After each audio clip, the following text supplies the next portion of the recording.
Balik lagi sama gua di Steelback Podcast. Podcast tempat kita ngobrol kerjaan, hidup, dan akhlak dengan cara yang masuk akal, santai, dan ini urgent buat lu. Hari ini gua pengen bahas satu hal yang jujur ya, ini meresahkan buat gua.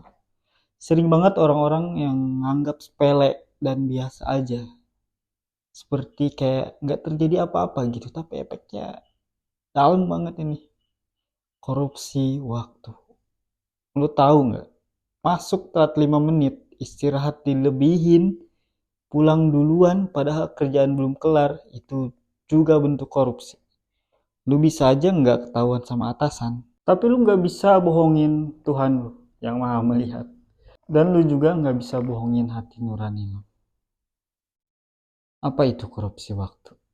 Kadang kalau mikir, cuma 5 menit tuh bos. Tapi 5 menit dikali 5 hari kerja udah 25 menit dalam seminggu gitu. Sebulan udah 100 menit, setahun. Jadi gini deh, kita bikin simple biar lu paham ya. Misal di perjanjian kerja lu tertulis istirahat 1 jam, ya kan? Tapi tiap hari lu sengaja nambahin 30 menit. Jadi istirahat lu 1,5 jam. Padahal di perjanjian cuma 1 jam. Nah, 30 menit sisanya itu nggak ada hak lu. Lu ambil waktu yang bukan hak lu. Artinya lu korupsi waktu. Bayangin deh.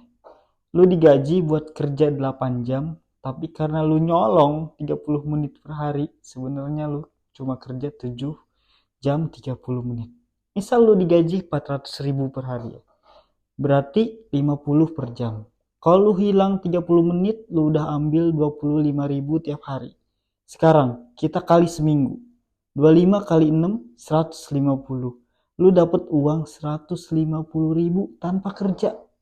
Uang apa itu? Itu kayak lu minta THR tambahan, tapi ngambilnya lu diem-diem nyolong. Maling duit gitu. Oke lah, kalau lu anggap itu kecil. Iya, tapi kalau udah jadi kebiasaan nih, besok-besok lu bisa ngelunjak. Telat 15 menit, pulang duluan, kerja setengah hati, sampai akhirnya lo jadi orang yang gak bisa dipercaya sama waktu dan amanah. Dan ingat, kata para ulama ya, korupsi itu haram. Sekecil apapun, 1.000, walaupun 1.000 ya, termasuk korupsi waktu. Karena lo dibayar untuk jam kerja lo, bukan buat ngopi atau rebahan di jam yang lo curi. Jadi bang, kalau hari ini lu masih suka nyuri waktu, berarti lu lagi ambil uang yang bukan hak lu. Lu nyuri, lu nyolong, lu korupsi. Besok-besok, jangan heran kalau rezeki lu seret. Anak istri lu ngelunjak sama lu. Doa lu mandek. Dan kerjaan lu gitu-gitu aja gitu. Bisa jadi itu dari uang-uang yang lu curi. Banyak loh di luar sana orang-orang yang pengen kerja dengan jujur. Dan di sini lu udah kerja, tapi lu sia-siain. Malah korupsi. Yuk upgrade bukan cuma skill tapi attitude sama akhlak kerja. Korupsi waktu itu bukan cuma soal jam bang, tapi soal tanggung jawab lu, soal akhlak lu. Lu boleh kerja di pabrik, di kantor, warung, rumah makan, atau lapangan lah di mana. Tapi etos kerja lu itu loh, perhatiin. Nggak kenal jabatan kayak gitu. Lo mungkin mikir, ya perusahaan juga nggak rugi-rugi amat. Tapi lo rugi mental. Karena lo jadi kebiasaan ngelakuin yang nggak jujur, bokis. Rugi mental, karena lo jadi kebiasaan gitu ngelakuin yang nggak jujur, bokis. Rugi nama baik lo, karena bisa aja temen kerja lo ngeliat dan jadi males satu tim sama lo. Dan yang paling berat, lo ngerusak keberkahan rezeki lo sendiri.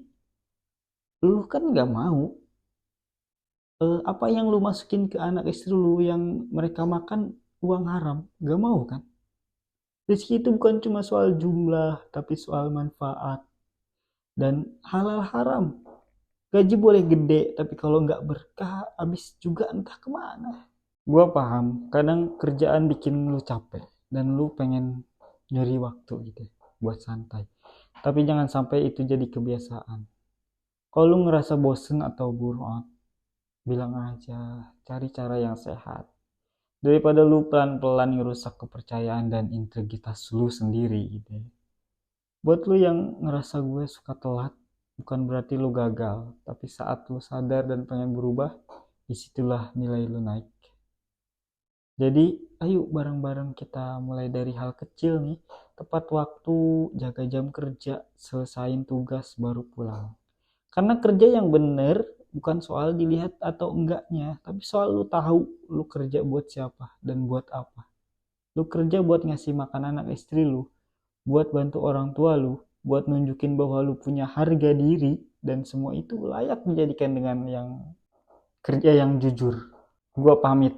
Semoga obrolan ini bisa lu mikir, bukan nyindir. Dan jangan lupa ya, dengerin episode sebelumnya yang bahas soal overthinking, kerja ikhlas, hasil berkelas, dan capek tapi harus kuat. Ada di Spotify dan Noise, Apple Podcast, dan linknya ada di bio. Lu tinggal klik aja.